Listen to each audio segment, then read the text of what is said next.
Ay mga choy, nanapod nila pa-customize sa tuwag mini video key. Ang gusto ni sir mga choy, D8 at mga tawag ng speaker. Nga gusto siya dako ang power gamay sa usually yung mga ginabaligya.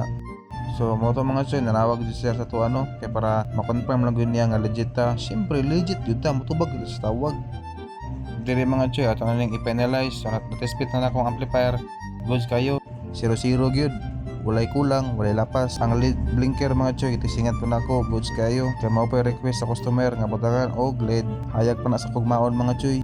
Kani mga choy, nagtao tag interchange. Kaya ang amplifier man god, pwede siya sa 220, pwede po 12 volts.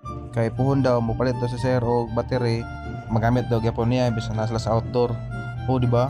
At kayo.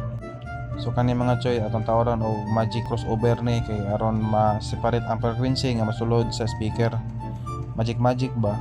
Crossover ako na godoy. Tapos diri mga choy, atong tawaran na og LED. So ang nagamit ako ani nga LED mga choy, pagkabuok niya duha ka module nya 1000 meters nga wire. So kani mga choy, hayag na kay suga, hayag pa sa kugmaon.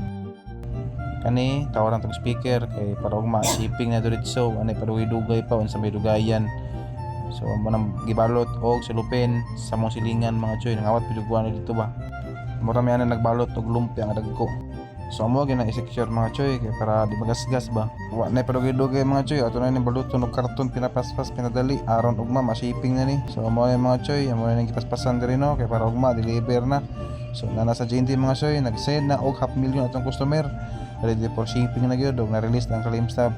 So tira tamal mga choy, bye bye. PM sa border dira. Salamat kanunay sa maning salig. Bye bye.